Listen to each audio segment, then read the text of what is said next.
Bismillahirrahmanirrahim. Assalamualaikum warahmatullahi wabarakatuh. Pemirsa yang dirahmati Allah Subhanahu wa Ta'ala, Allah menciptakan manusia untuk beribadah kepadanya. Parameter prestasi ibadah seorang hamba itu tidak dilihat dari seberapa banyak hartanya, tidak dinilai, tidak dilihat dari setinggi apa pangkat kedudukan jabatannya, tidak dinilai, tidak dilihat dari hal-hal materialistik lainnya, melainkan dilihat dari sejauh mana ia mempunyai spirit religius sebagai seorang hamba yang taat kepada Tuhannya. Allah Subhanahu wa Ta'ala berfirman di dalam surat Al-Hujurat ayat 13, "Inna akramakum indallahi atqakum." Sesungguhnya orang yang paling mulia di antara kalian adalah orang yang paling bertakwa. Pemirsa, Allah menegaskan, mengatakan di dalam surat Al-Hujurat ayat 13, bahwasannya kemuliaan seorang hamba itu tidak dinilai dari status sosialnya di dunia, melainkan dari ketakwaannya. Ketakwaan di sini dalam arti adalah ketakwaan yang mana dilandasi oleh ilmu pengetahuan agama yang cukup. Jangan sampai seseorang beribadah tanpa menggunakan ilmu, tanpa didasari ilmu. Yang dikhawatirkan bukan ganjaran pahala yang didapatkan, melainkan ia membahayakan dirinya sendiri. Agama Islam hadir memprioritaskan ibadah bagi pemeluknya. Namun bukan berarti seorang muslim dari pagi, siang, sore, malam itu terus ibadah sampai-sampai mengabaikan kesehatan dirinya, sampai-sampai mengabaikan hak-hak dirinya sebagai manusia biasa. Rasulullah mengajarkan kepada kita bahwasannya kehidupan di dunia dan di akhirat mesti seimbang, mesti balance. Seseorang jangan sampai memikirkan dunianya saja sampai ia melupakan ibadah untuk bekal di negeri akhirat. Pun sebaliknya, jangan sampai seseorang hanya fokus beribadah sampai-sampai ia melalaikan dirinya, sampai-sampai ia melalaikan kewajibannya kepada keluarganya. Ini adalah ibadah yang tidak dikehendaki oleh Rasulullah Sallallahu Alaihi Wasallam. Pemirsa yang dirahmati Allah Subhanahu Wa Taala, ada kisah pada zaman dahulu ada 3 orang laki-laki yang penasaran lalu mendatangi rumah Rasulullah. 3 orang laki-laki ini pun menghampiri rumah Rasulullah dan mereka tidak mendapati Kanjeng Nabi berada di dalam rumahnya. Yang ada adalah istri-istri Rasulullah Sallallahu Alaihi Wasallam. Mereka pun bertanya tentang ibadah Rasulullah di rumahnya. Setelah mereka mendapatkan informasi, mereka pun berdiskusi. Kita kalah berani di medan perang oleh Rasulullah. Kita pun kalah ibadah di dalam masjid. Kita pun kalah ibadah di dalam rumahnya.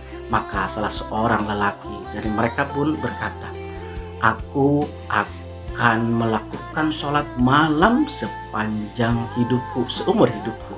Karena aku ingin ibadahku ini setara dengan ibadahnya Rasulullah." Lelaki kedua pun berjanji, "Aku juga berjanji akan melakukan puasa sepanjang hidupku karena aku ingin setara ibadahku dengan Rasulullah." Orang ketiga pun berjanji, "Aku mengharamkan diriku untuk menikah. Aku berjanji untuk membujang supaya aku lebih fokus beribadah kepada Allah, kemudian ibadahku setara dengan Rasulullah." Mendengar percakapan mereka bertiga, Rasulullah Shallallahu Alaihi Wasallam pun menasehati serta meluruskan semangat ibadah mereka. Rasulullah pun bersabda, "Demi Allah, aku adalah Rasulullah, aku adalah Nabi, aku adalah orang yang paling bertakwa di antara kalian bertiga. Aku sholat malam, namun aku pun tidur. Aku berpuasa, namun aku pun berbuka. Aku pun menikah dengan wanita. Wahai sahabat-sahabatku, jika engkau mengaku sebagai umatku, maka ikutilah sunnahku." Pemirsa, hadis yang diriwayatkan oleh Imam Bukhari ini mengajarkan kepada kita semua bahwasannya jangan sampai ibadah kita itu ekstrim. Jangan sampai ibadahnya banyak, akan tetapi hatinya tidak hadir. Yang terpenting lagi adalah ketika kita ibadah yang banyak ini akan kalah dengan keistiqomahan. Silakan beribadah, namun jaga istiqomahnya. Ibadah meskipun cuma sedikit, tapi dilakukan dengan secara istiqomah, maka istiqomah khairun min alfi karomah. Istiqomah lebih baik daripada 1000 karomah. Orang yang dimampukan oleh Allah untuk bisa hadir sholat berjamaah secara rutin di dalam masjid secara istiqomah, maka sholatnya itulah secara berjamaah adalah karomahnya. Seorang pemimpin dimanapun ia memimpin, kemudian dari diangkat sampai dia tugas memimpin beres atau pensiun, dia pimpin secara istiqomah, secara baik, secara amanah, maka istiqomahnya itulah, kepemimpinannya itulah adalah karomahnya. Setiap orang yang melakukan kebaikan secara istiqomah, maka kebaikan itulah adalah karomahnya. Jangan cuma mengartikan bahwasannya karomah itu bisa terbang di udara.